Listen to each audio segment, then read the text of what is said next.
Episode 9 with Lynn Brinckmeyer.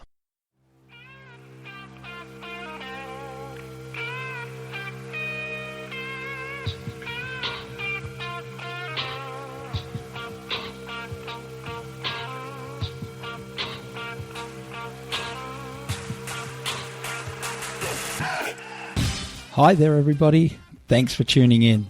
Welcome to another episode of Barnraisers. I'm Dan Stones and you're tuned into the #1 podcast for teams. What sort of teams, you ask? Well, any team. That's right, the entire show is dedicated to bringing you the most entertaining, informative and even inspiring conversations with the world's ultimate team players, from all walks of life and from all corners of the globe. If you've been with us for a while, you know what I'm talking about. And if you're new, then welcome. We're so excited to have you on board and joining us for the first time. And speaking of joining us, the numbers of people listening to this podcast are really starting to build, and the places we're reaching now is just incredible. It's great to check out where the show's being downloaded from, and it's so humbling and inspiring for us to think that so many of you are interested in teams and how you can work better together. So thanks for checking us out. Now, I know you're going to love this show, but before we kick it off, I would like to invite you once again to share with us your thoughts and let us know what you think about the podcast. Have you got an idea for a guest? Is there something that we're doing that you really love? Is there something that bugs the hell out of you? Our mission is to produce the #1 podcast for teams, and we can't do that without your feedback. So please take a moment and drop us a line, write a review on iTunes, or just say hi, because working with you really is the only way we're going to learn and improve about the show. That's right, you're now a part of our team. Once again, I'll put the contact links in the show notes, but the easiest way to catch us is on social media. You can add us on Facebook, Instagram, and Twitter. The handle is @BarnraisersPod. Alright, so let's not delay any further. The show starts now.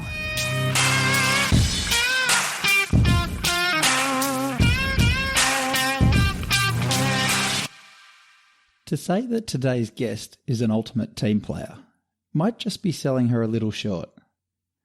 Dr. Lynn M. Brinckmeyer is Professor of Music, Associate Director of the School of Music, and Director of Choral Music Education at Texas State University. During 2006 to 2008, she served as President for the National Association for Music Education in the United States.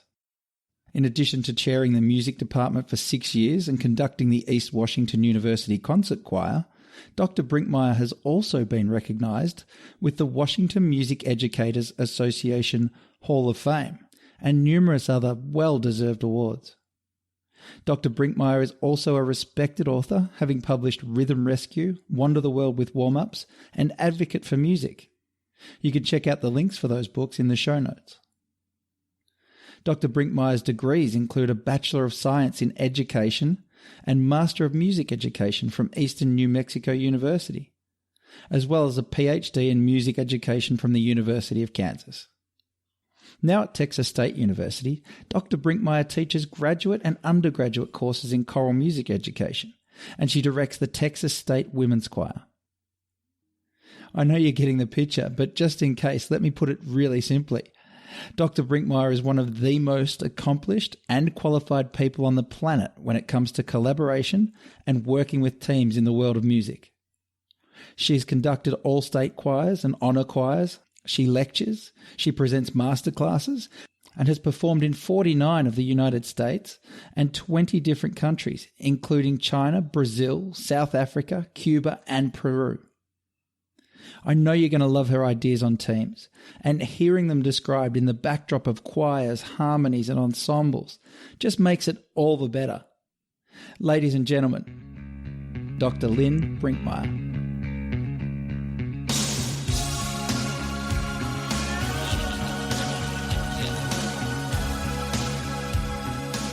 I think that, you say about performances, some have been performances, some have been visits to learn about schools and music education programs in other countries and arts in other countries. So it's been a variety of different events. Some of them have been boards, and they're all people-based. So my journey as an educator I started in music when I was a little kid, sang with my cousin every single moment. And I was a non-traditional student because I got married at 16. And so I got into music education late, more as an adult when my children went to school.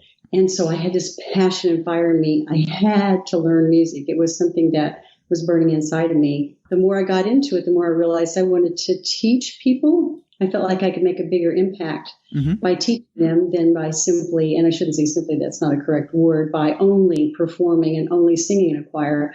I wanted to help other people. And so I ended up going for a PhD because that way I could teach people how to teach. And I felt like I had a bigger chance of impacting people all across the globe. And now I'm creating materials that can help those teachers. So, it just keeps expanding all the time. And it's sort of a snapshot of how I started as a little kid singing and now where I am now. Fantastic. And one of the things that I did look at as we started talking about this, and it's one of the reasons why I got you on the show in the first place and asked you to be a guest, is I was researching and came up with this quote from John Rutter, who's been regarded as many as, you obviously will know who he is very well, but he's one of the world's greatest living composers and conductors of choral music. And he summed it up in terms of what we're going to be talking about today, I think, really well. He said that choral music's not one of life's frills. It's something that goes to the very heart of our humanity, our sense of community, and our souls. You express, when you sing, your soul in song. And when you get together with a group of other singers, it becomes more than the sum of its parts. All those people are pouring out their hearts and souls in perfect harmony, which is kind of an emblem for what we need in this world, when so much of the world is at odds with itself, just to express in symbolic terms what it's like when human beings are in harmony. That's a lesson for our times and for all time. Now, that was a quote that he came up with, and I'll put a link in the show notes to the YouTube clip where he actually was interviewed and gave that quote. But I'm interested, how do you relate to those ideas? Well, of course, I have tremendous admiration for him and probably have every piece of music he's ever written in my files. Right. So I'm biased as I can be because I completely agree with his beautiful message about the soul and the community especially, and that harmony, because it's a harmony that we're hearing, but also that's that higher level of harmony of people working together. And I absolutely agree that music is not a frill. It's a must in society, at least for the research I've done. Every society that I've encountered and learned about across the globe has music of some sort. It may not be formalized music as we would do at a university setting, but they have music in their life. It's usually more functional. It's celebrating different types of things that are going on in their life, or they sing when they're working, those types of things. But every society has music. And one of the things that I think is why we have such harmony when we're making music together is when you make a mistake in music, whether you're playing an instrument or you're singing, it's audible for every single person in the room to hear. Right. And so you have to have this trust with everyone else that if you make a mistake, that it's a safe mistake and you learn from it and move on.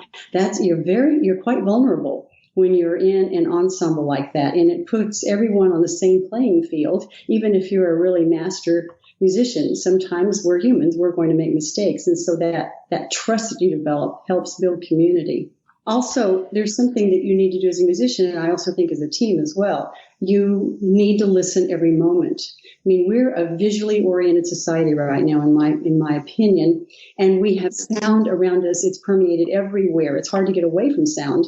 And we shut things out. We just don't pay attention to them. So that skill of listening, truly listening, and then making decisions based on what you're hearing is not a skill that sometimes our children, young children and people in adolescence, they don't have that skill as well. So music is one way that can help them refine that listening skill so that they're building community even in a different way, just with listening to each other. And I think one of the things that a lot of people in teams forget is part of that contribution is just honoring what people have got to say, or in this case, what they're singing or whatever they're contributing. I think that's just as an important contribution as probably adding to the performance, if you like, or this idea that you have to add all the time.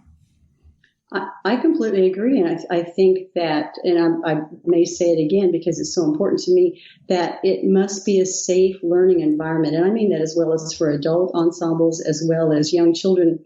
It has to be a safe place for people to truly make real music together and to create harmony. And you can make musical sounds, but if you're not safe and feeling trusted that you're going to be respected no matter what you do, you can have a contribution that maybe that quiet person that sits in the background wouldn't contribute normally, but because they start to feel safe, then they can contribute more. And I think that goes in a team, in a boardroom, any of those types of things.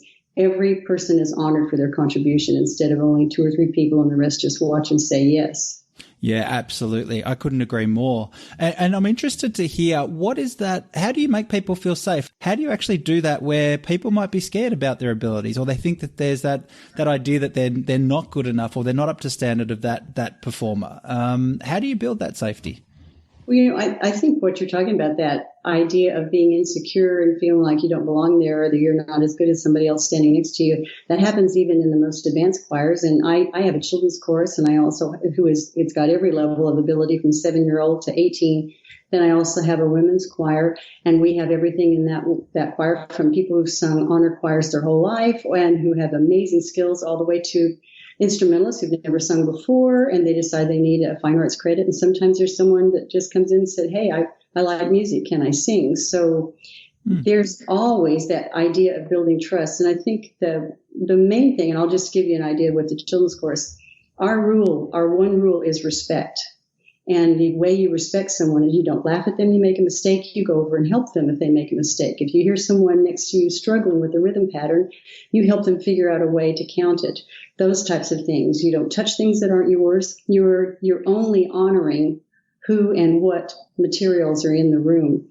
So I started there. In the same sort of manner, I try to use humor, but not making fun of anyone, just humor so people relax. And we all make mistakes. I make mistakes all the time, and I laugh them off, and off we go. So I think that even helps them realize it's okay. If the conductor can make a mistake, our accompanist is phenomenal. He never makes mistakes, but I do.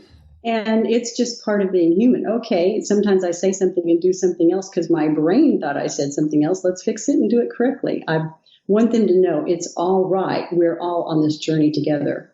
And then speaking, you just mentioned then the role of that you're playing there in the role of conductor or choir director. I'm not sure on the correct terminology, but in your mind, and this is a topic that I've got a bit of a passion about, in your mind, does the choir director form part of the choir, or do you see them as sitting outside and sort of being there to direct, guide, and if you like, monitor performance? The analogy I like to use is that the director or conductor, whichever one you want to call, both terms are correct, that the conductor is steering the ship, but we're all on the same boat. So, the conductor's not on another boat watching let it go. And once in a while, you are telling people what to do and guiding more assertively. Other times, at least from my view, you allow things to be organic and let the choir kind of decide how things were going to go. Sometimes I like to involve the students, even the little young ones in my children's chorus. Let's sing the phrase 3 different ways. What are your ideas? Which ways do you think we should sing it? Why do you think we're messing up this rhythm here? What's going on? So they actually have input on how things are going. And it's a constant, never-ending process of always listening and watching. You want to develop that skill in your choir singers, your instrumentalists as well. That's not always a skill they have when they come in, but that's something that you're constantly doing as the director. You're monitoring, adjusting based on what you hear, what you see the students need. And it may not match your lesson plan that day. Sometimes you have to move away from the lesson plan and give them what they need.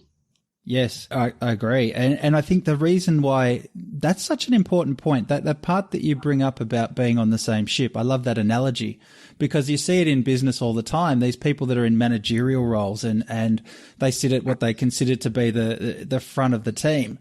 Yet over time, I think there's that danger that they get disconnected from the team and the team becomes a tool for them to use. It's something that they control, or their whole role is to actually just sit outside of the team and scrutinize. Even though you're in a leadership position, it doesn't put you outside of the team. I know that there may be people who have different views than I do, that sometimes I have heard people talk about a choir, an ensemble of instrumental ensemble or choral ensemble, that is their instrument. And when you think of it that way, that you are playing the choir, then you are guiding them, you're making all the decisions. And there may be times when you absolutely need to do that, because your gesture, your facial energy, anything you do physically with your body has an impact on the sound that is going to come from the instrument. They're going to mirror your energy. I've also, maybe jumping ahead of you, but I'll just tell you a story from a gentleman. His name is Howie, and he's an elderly gentleman now in his 80s, but he was telling me a story about a conductor when he was in the 11th grade, and that's the junior year here in the U.S., and he was in an all-state ensemble. It's the best students in one of the states in the United States. They had a technically perfect performance at their concert. It was a 3-day rehearsal process, and these are the best students from all around that state.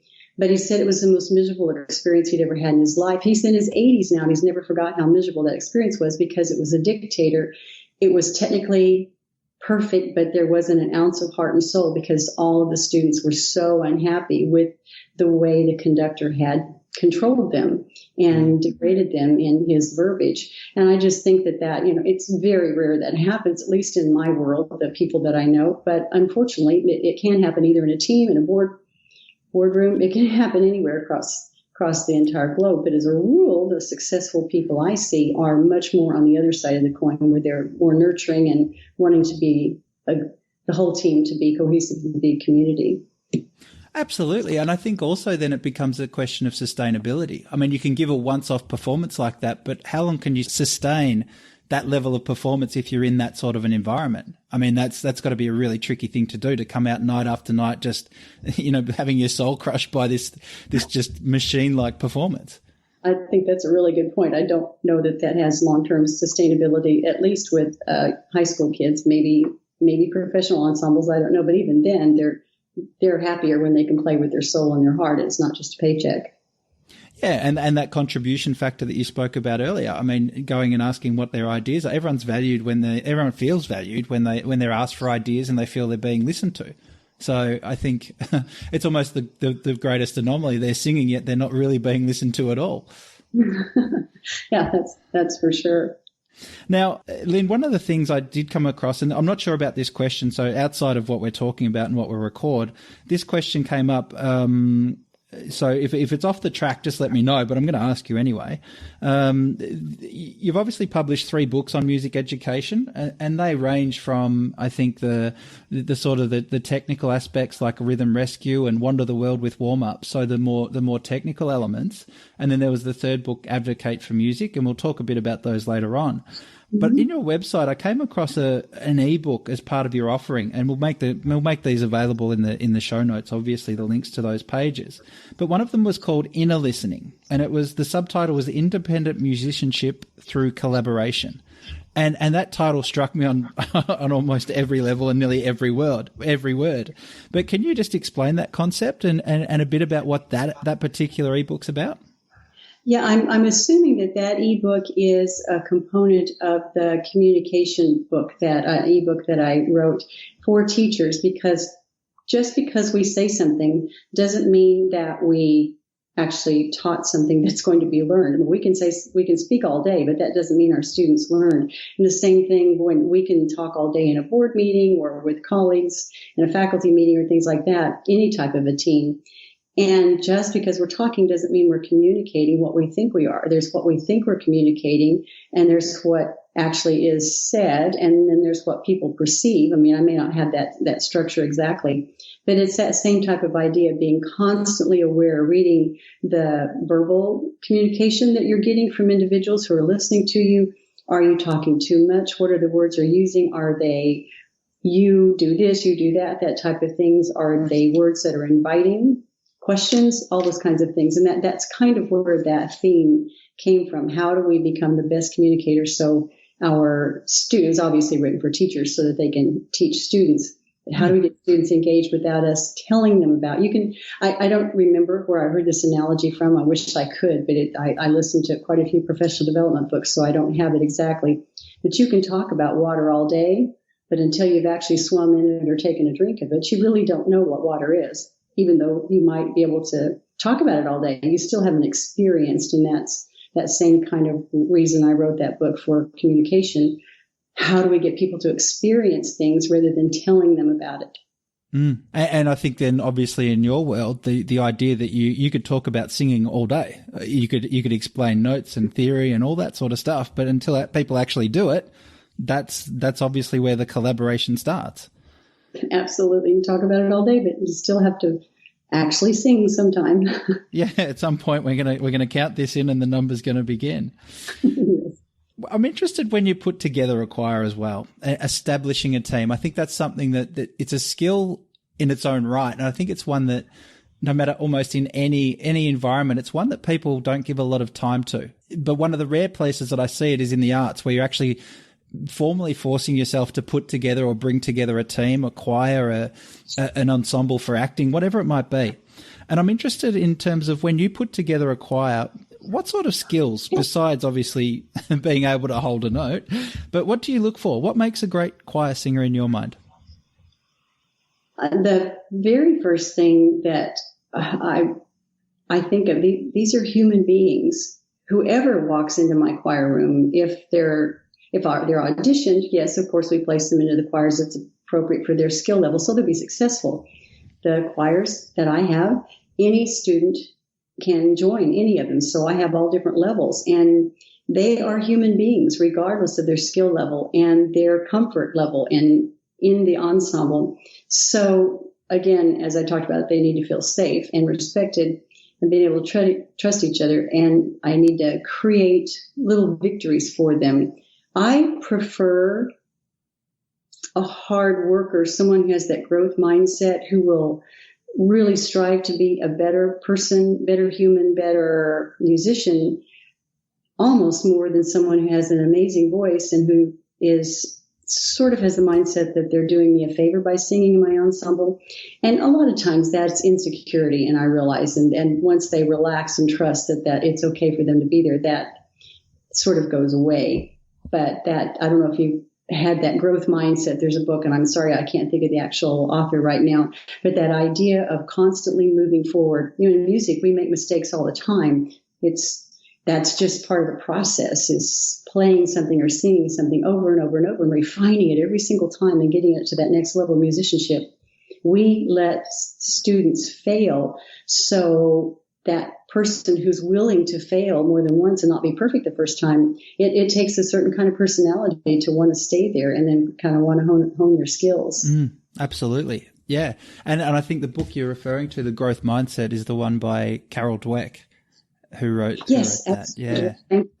I think of her name. So yeah, no, an amazing book, an amazing sort of set of ideas, and we'll put a link to that in the show notes as well.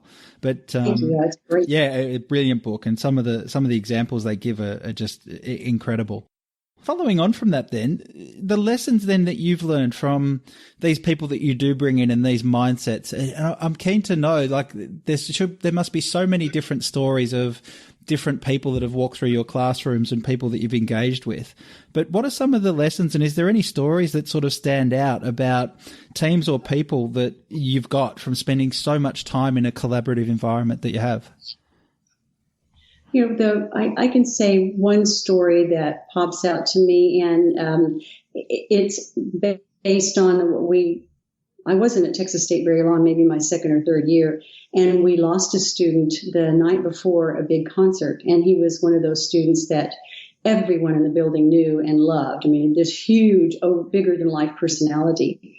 And we had the opportunity to sing at his service. It was an honoring service that we had at the university. We canceled our concert. And so, of course, our students are emotional and having a tough time. And we had a couple of solos in this gospel piece that was the final part of our choir. And the soloist started singing, and you could tell the soloist's voice was just starting to break. And without me having anything to do with it, a couple of people beside her stepped up into her spot, held her hand and squeezed it, and just lifted her up emotionally, and she nailed that solo. And, of course, tears are just streaming down everybody's face.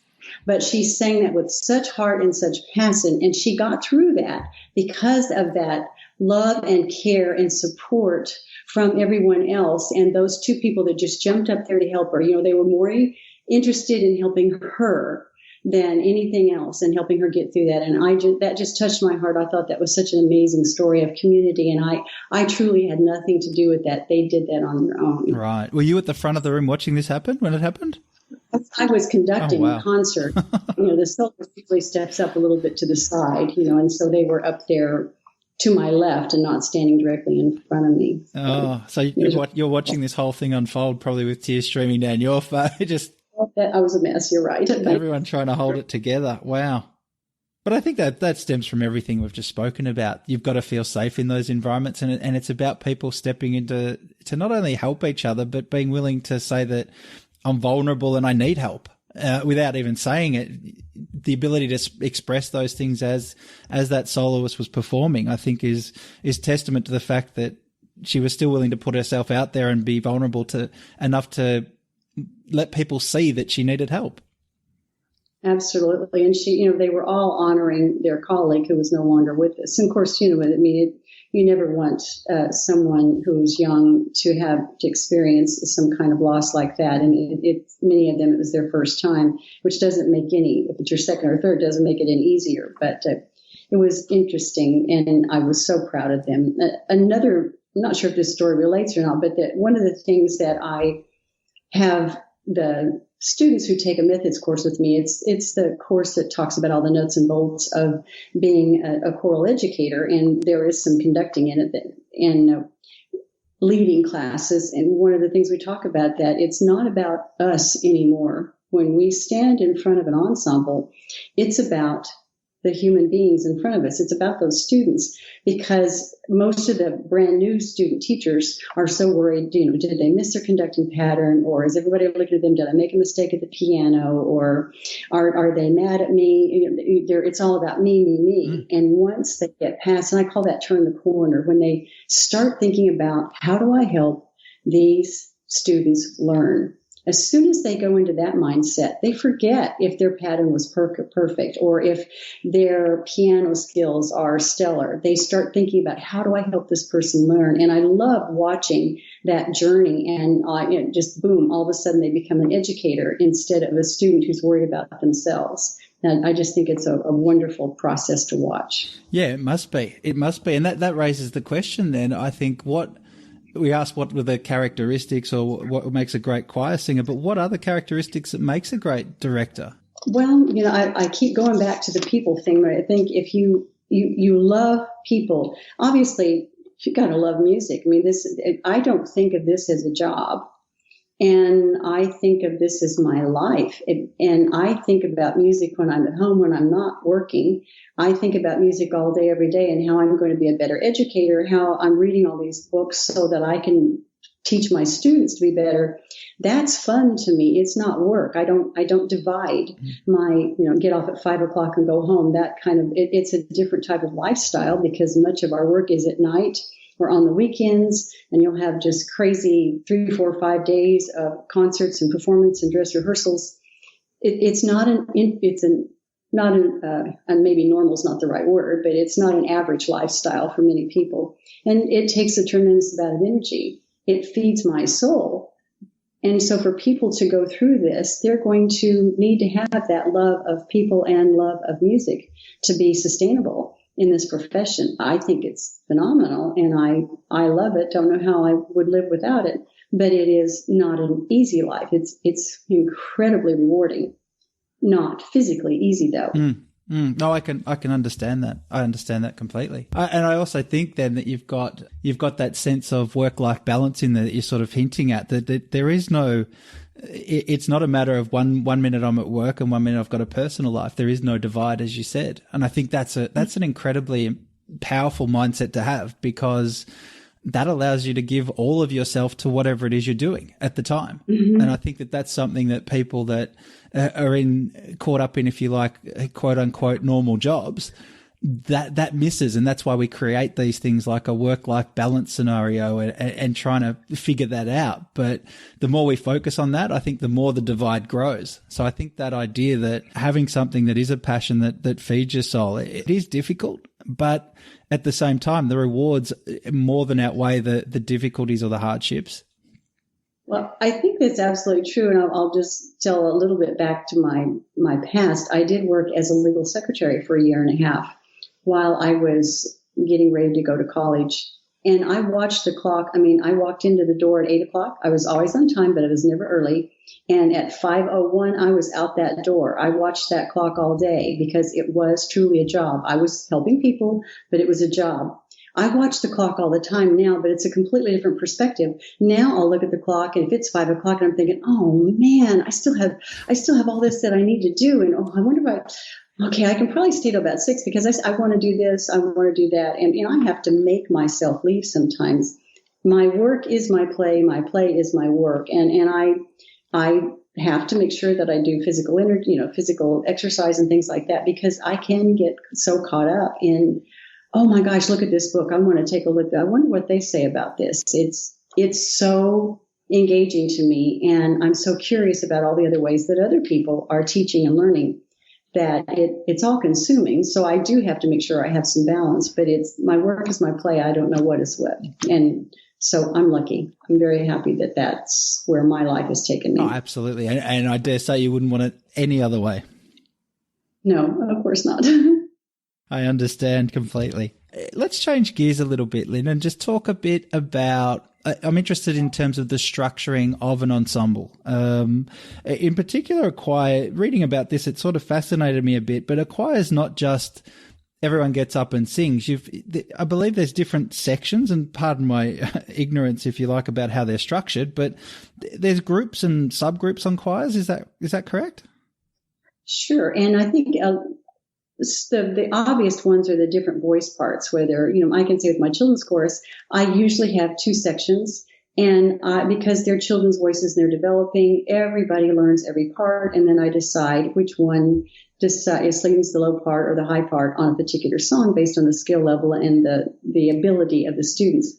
For my women's choir, though, I have soprano 1, soprano 2, alto 1, alto 2, so that's a variation of the very high voices all the way down to the lower, richer, more mezzo voices. Mm. And in a mixed choir, you're going to have soprano, alto, tenor, bass. And in a men's choir, you're going to have those variations from the high tenor all the way down to the bass and baritone. Those are the obvious groups, but almost every choir that I know of has some kind of an assistant director or officers. I have section leaders for my women's choir. I have section leaders for my children's chorus. They're the people that I lean on to do some of the the logistic stuff. I don't do liturgical at school, I promise.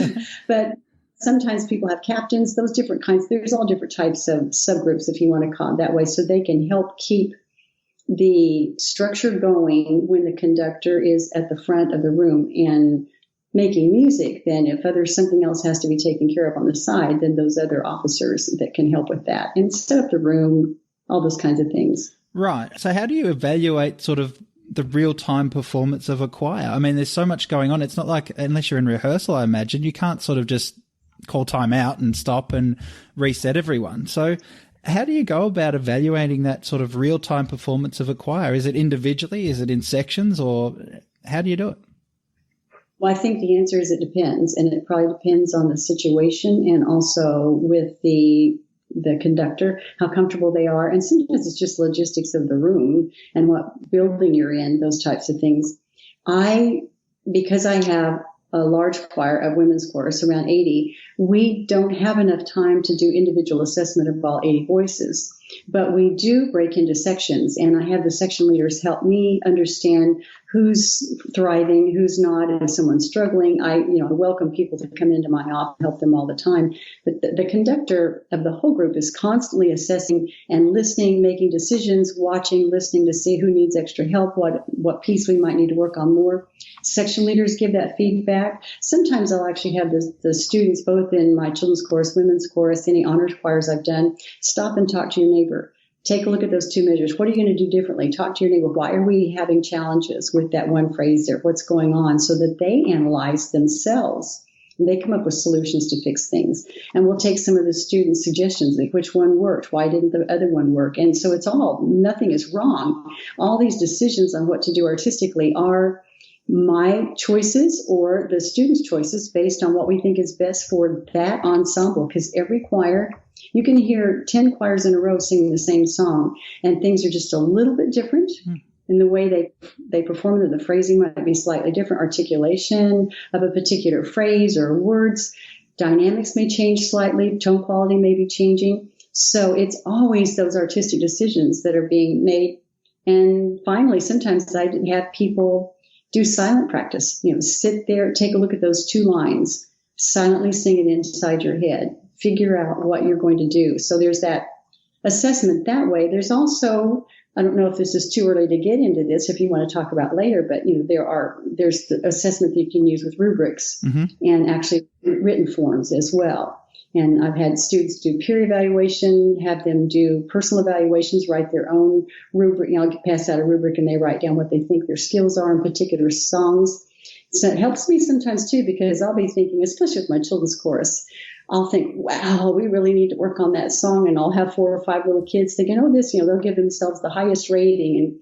And okay, so I need to give them more experience. And so they understand what a beautiful sound is for children's chorus. And so I'll play recordings for them and we'll talk about how can we improve our tone, those kinds of things. But you can have clinicians come in. Sometimes they can hear things you don't. Or you can have a clinician working with the choir and I can step back and hear something different when I'm not thinking about conducting. And I can hear, oh, okay, that's what the altos sound like in that measure. Or, wow, listen to the second sopranos right there. I didn't hear that before. That's a great way to get somebody else's perspective and have you hear the choir through a different ears. I can imagine it would be. I think what you're saying and what I'm hearing there then is there's a responsibility that comes into this that goes beyond singing. For a choir to be truly making the progress and getting everything out of itself in terms of where it wants to go, then there's a responsibility that's placed on each person. Is that fair to say? Absolutely. In fact, I may borrow that from you if that's okay. Go for it. So, and I'm interested then just to go on from there is what do you think those responsibilities would be? Well, I actually do have a little contract that the children's chorus sign, and it is both based on I will be respectful and I will contribute to the entire group and make sure that we're all supporting each other. And they do sign that. I can talk about on the other side of the coin, though, when I do all state choirs across the country, and there may be 100 to 200. I've had all state choirs of 450 from people from all around the state, huge choirs. And I always congratulate them because the competition is so stiff by so many people to get into those ensembles. I mean, it's a really big deal to be awarded to be in an all-state choir. And I congratulate them, and then I say, all right, now you have this privilege. And with that privilege comes a responsibility because you're all going to go back to your own individual ensembles. And many of them will be from small schools. They'll only be the only person in the whole school that is at the all-state that year. And we'll talk about, you have the responsibility now to take what you have learned from this amazing experience and all these different people that you're hearing singing and the skill level that you're taking yourself up to.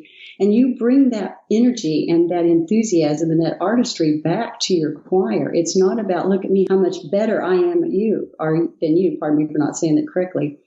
But it is about how can I help all of us now grow and learn, because I have some skills and some experiences that I'd love to share with you that I learned and I want to teach you now. So we go out from that perspective. Yeah, that's huge. I think that's huge. That responsibility to share beyond. That's a key mindset. I think that if people do take that on, then that's what just uplifts everyone, really, doesn't it?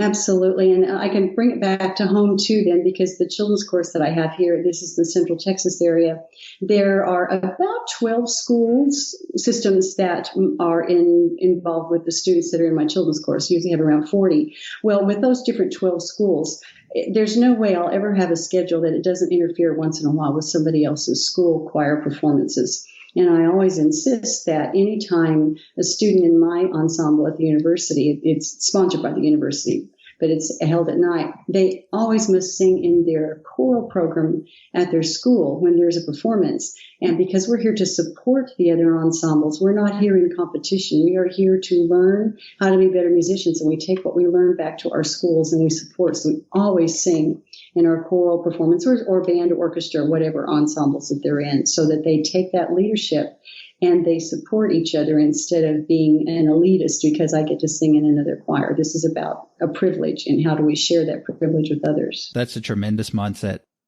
John McClay is head of the Choral Society in New York, and he said that what he does is like to practice in quartets instead of sections.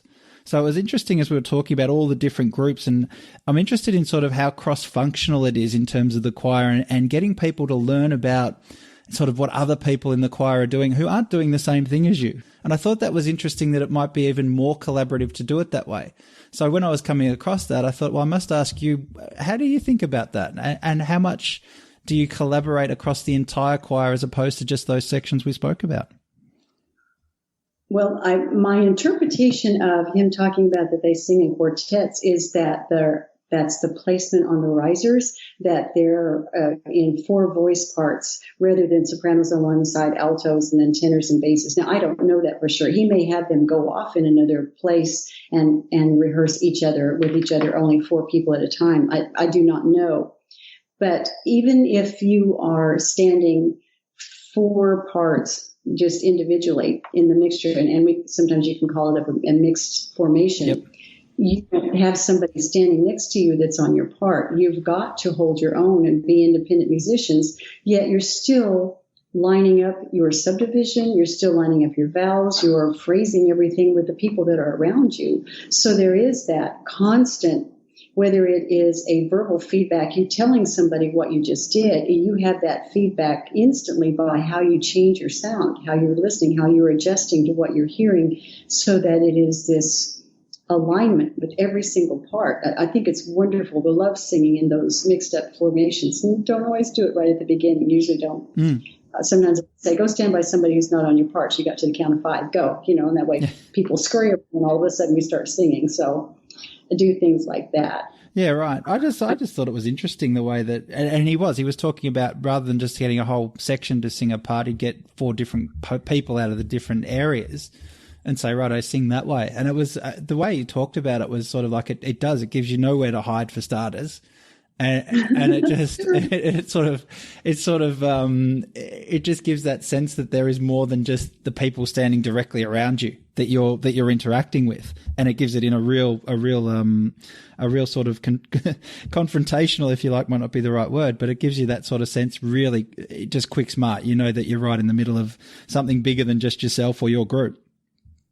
Absolutely. And this is another takeoff from that same type of thing. I've seen this done with other conductors, and I've done it, is sometimes I'll just pull people out of the ensemble and say, come stand back here behind me, because we might be working on articulation, maybe a final consonant, some kind of a shadow vowel, whatever we're working on, and have them out of the choir listen and hear how the things are changing, or are they? I mean, sometimes in ensemble, we'll think they're doing exactly what you're asking for, but their level of energy on a scale of 1 to 10 may be a 4, and you're hoping to get an 8, 9, or 10. They think they're giving a 10, but they need something besides you sometimes. So some of those students that step out and listen, they can give that feedback. Oh, no, we're still not doing it. And it gives more credibility. And, oh, I need more energy than I thought I did, that type of thing. It's just a different way of assessing as well, a different kind of feedback. Yeah, and that's perspective, isn't it? I mean, that comes back to what you were saying before. You get someone in and they come and stand there and you get to step aside and really listen to something else other than what you're doing as a conductor. I think that ability to put people into different environments and give them different perspectives is something that any good leader can do within a team. And, it's a scary thing to do, to offer your ensemble up to somebody else and step back, because it's a good place, but a conductor can feel very vulnerable too, because you're not sure what you're going to hear. You're not sure what they're going to sing for or to play for the clinician. They're going to try their best, but everybody has a different skill set that they're bringing in. And so the conductor is put in that sense of, I'm the student now. I think it's wonderful and it's grounding, but you also, if you walk in with an open mind, you can really hear things differently or see things differently and gain so much from that experience that you can change the next time you get in front of the students. Yeah, for sure. And I think that's where that power of vulnerability, I mean, it's an idea that's growing slowly, but it's one that I teach in terms of developing teams all the time, is that vulnerability is not a weakness. It really is the home of a form of trust, and it's the place where all progress comes from. If you're not willing to be vulnerable, then the default position is to shut down and just do nothing and let the status quo just take you away. You know, status quo is exactly what I was thinking of when you said that.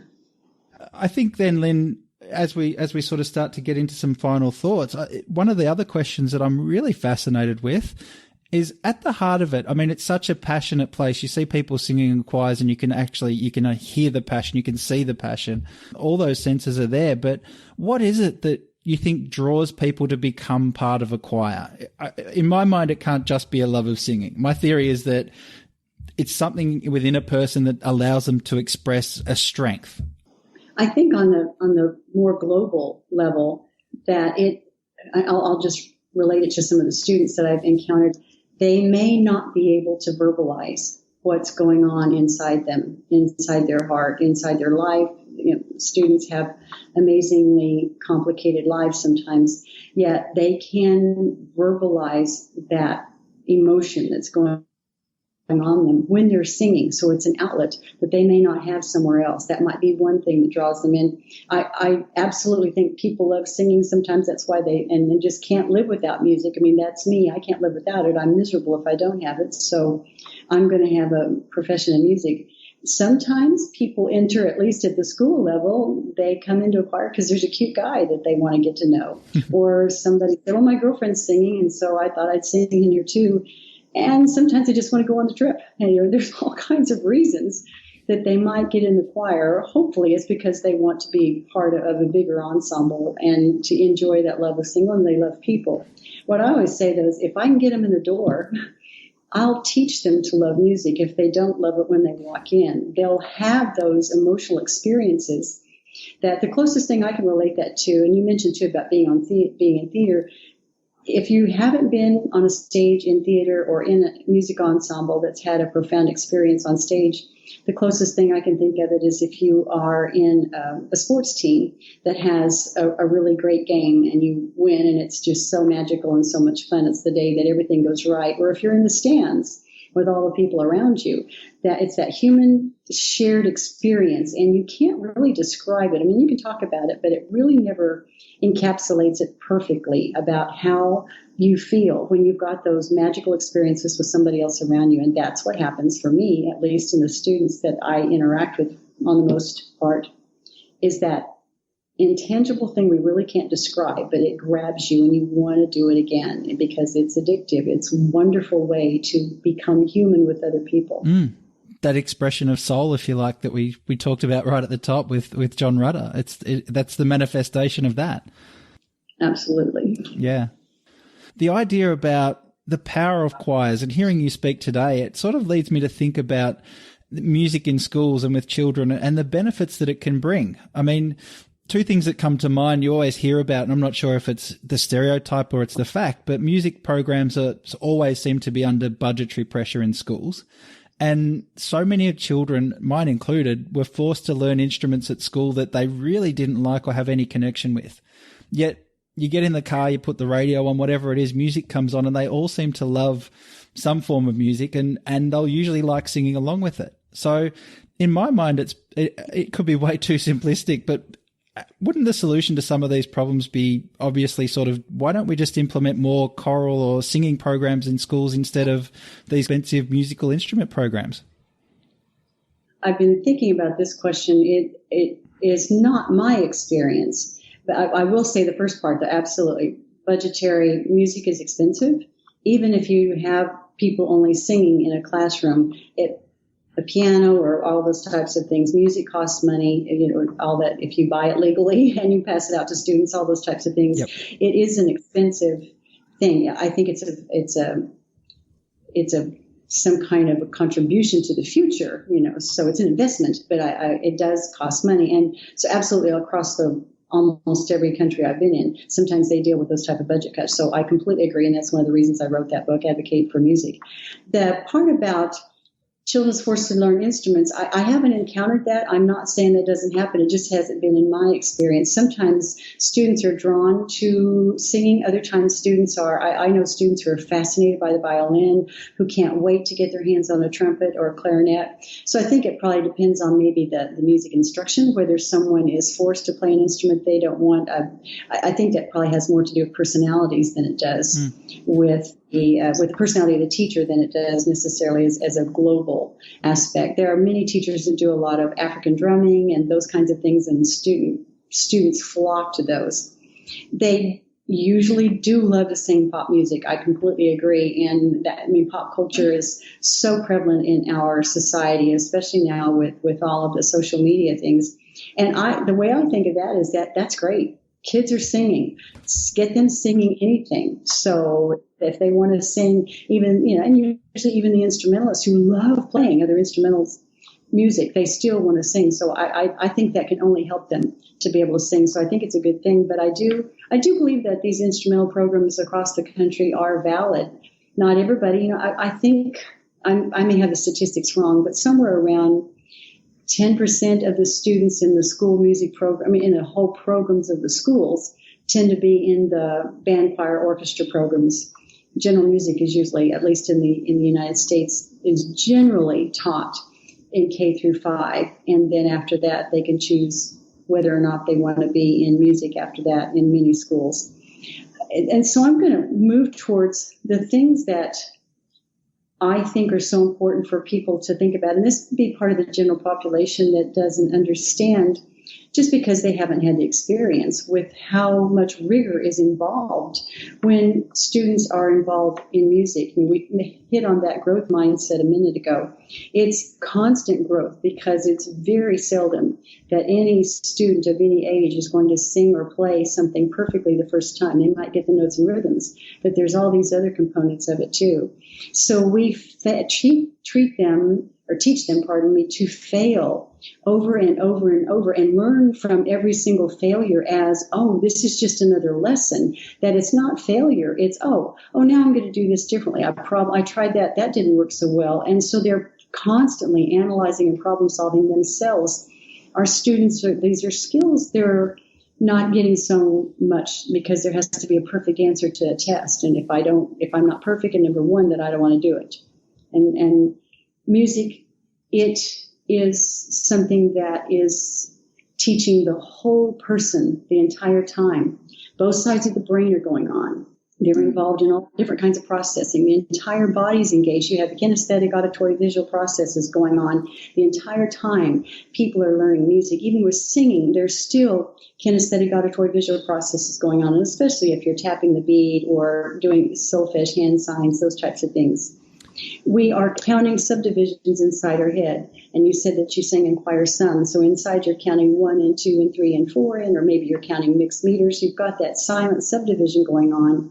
You're singing or playing pitches. So that involves whatever you're having your fingers down on a clarinet, or all the different types of things, or your body has to remember where that sensation memory is. How do I sing a C? How do I sing a D? That's going on in your entire body. You also have rhythms that you're counting that are layered over the subdivision and that are having lined up with those pitches. You're constantly listening to each other, making sure that your pitch is perfectly in tune with the person next to you, and that your rhythm is exactly the same and your intonation is exactly right. Oh, by the way, your tone has to be exactly the same too. If one has a round vowel, one has a flat vowel, or has a really sharp strident vowel, you've got to fix that. Then there's that phrasing and the articulation. What syllable are you going to stress? Are you going to have a phrase that's shaped all the way like a nice, beautiful curve? Or is it going to explode at the end? Or is it going to fade off very quietly at the end? Your facial energy, even if you're playing an instrumental piece, you still have to have body, facial energy, and energy in your whole body. You've got to have things going on. Choir singers that look like Mount Rushmore, maybe they're stone, and we don't want our singers to have stone faces like Mount Rushmore. Our body posture has to be perfect, whether it's sitting or standing. It has to be optimum for whatever instrument you're doing. The text, maybe it's in a foreign language. You have to know that translation, and you have to know the historical context of any piece of music that you're doing, whether it's instrumental or vocal. There's focus, so much focus that students have when they are performing a piece or when they're learning a piece. And that idea of mastery, I mean, this is rigor we're talking about. Mastery comes much later. But these are all the kind of academic things that are going on. And when people say, well, music isn't academic, I disagree. So, I mean, this obviously I am biased completely about this area. No, I think, look, what you just said there is almost like the perfect case for it. I mean, you've just said, and you then layer that and you say that's just, they get that from every single time that they engage in the experience. So what does it do if you're repeating that experience over the course of 12 months, 2 years, 4 years, 6 years, 10 years? How much does that develop the whole person, as you just said? For me, that seems like an extraordinary amount of benefit coming from that activity that I think myself and probably many people who will listen maybe have never thought of it that way. Well, thank you. And, I don't know if you know of the book, The Brain Rules by John Medina, or any of the books by Daniel Pink or Sir Ken Robinson, and we can add those links. But they all talk about how important it is to use the brain in specific ways and how important the arts are for the creativity that our society is going to need. And so if someone is interested in these types of things, these are all research-based books that can help them, individual who want data and who need that type of validation. You can look at those books and get some more of these same kind of ideas instead of just a music teacher like me that's passionate about what she does. So, no, but I think it's the passion that makes it all the more compelling. We'll put those links in the show notes. So whatever books that you would suggest for any of those sort of things to just back up, if you like, what you're saying, for those that are more maybe scientifically related or whatever it is, then we can absolutely add those in too. Great. Thank you. And I think on that note, I think we're just about coming towards the end. We've got a couple more things we'd like to do. And one of those I'd like to invite you to do is take part in what we call the Barnraisers Top 10, which is 10 quick questions that all guests get asked at the end of each Barnraisers episode. So if you're up for that, we can run through the top 10. Let's go for it. Okay, so question number 1 is, what is one thing you feel must be present or created for a team to succeed? I think the most important thing is that for everyone to think about the human component and be there because of the greater good and not just for themselves. Number 2, what is one thing you feel must be avoided or overcome in order for a team to succeed? I think that if people can refrain from judging and making assumptions without informed information and then make decisions, a book, Four Agreements, talks about those, and I'll put that information in there as well. So, terrific. Sounds great. Number 3, what team, current or historic, would you love to be a member of?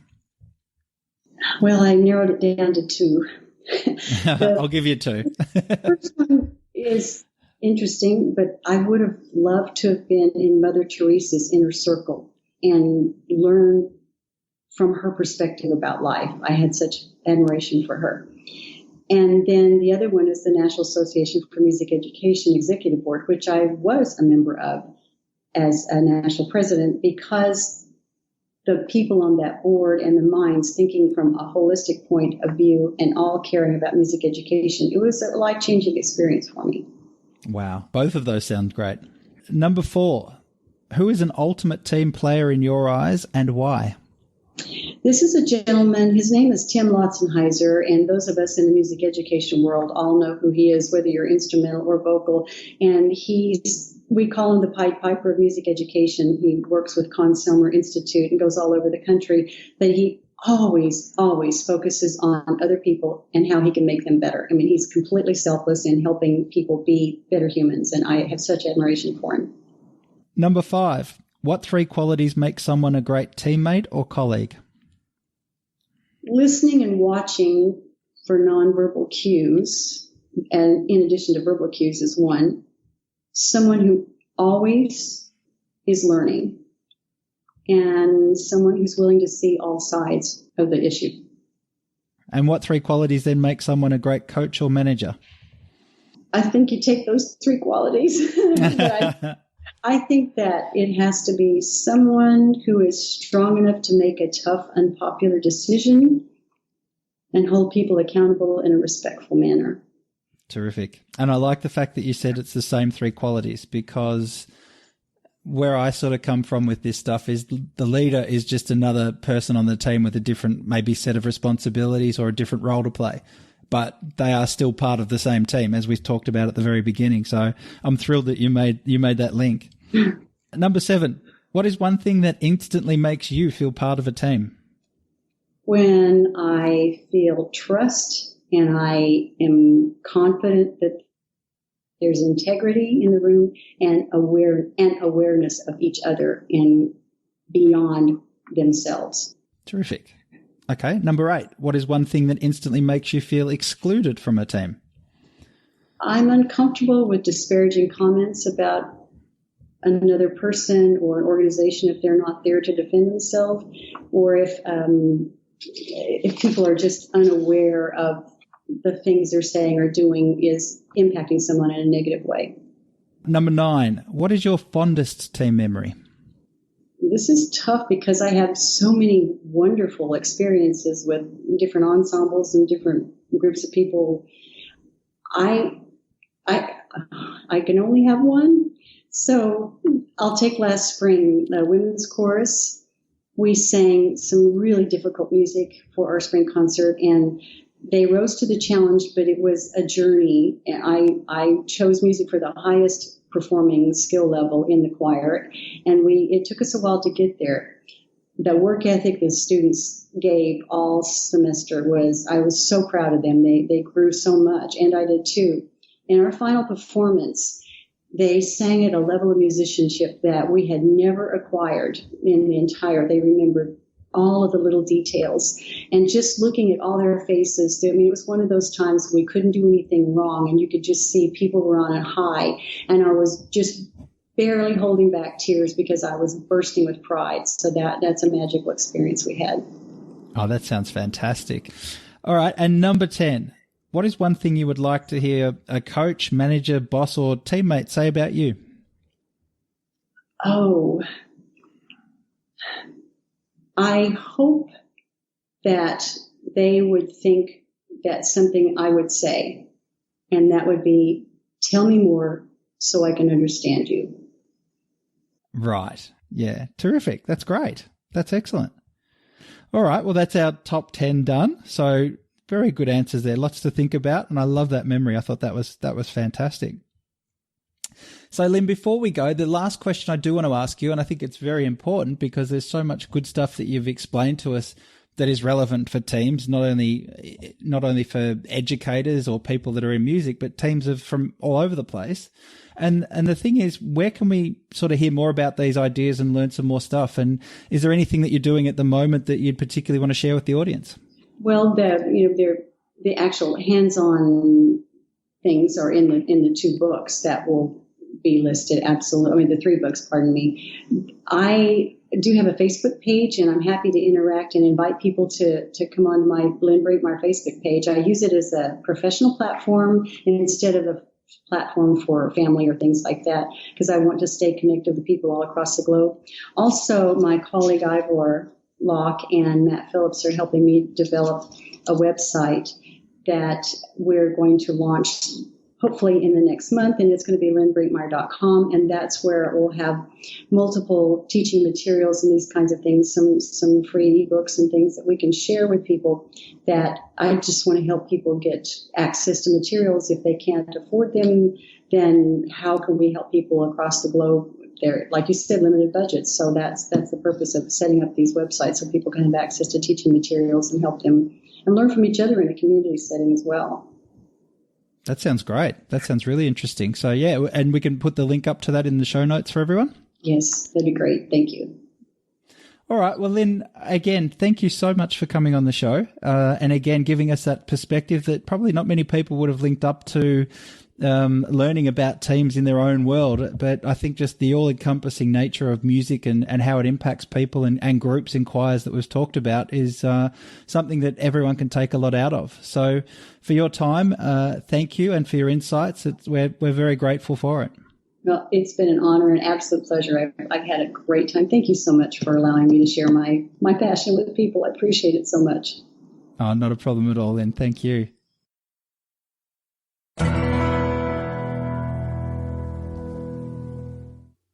Well, how insightful was that? I just love talking with Lynn, and seriously, I could have spoken to her for hours about all the nuances and different elements that make those choirs and music ensembles work. It really was a privilege to have someone with her depth of knowledge and experience on our show. So thanks again, Lynn. Now, if you want to know more, then please check out the show notes. We've got the links to all of Lynn's books and also her new website.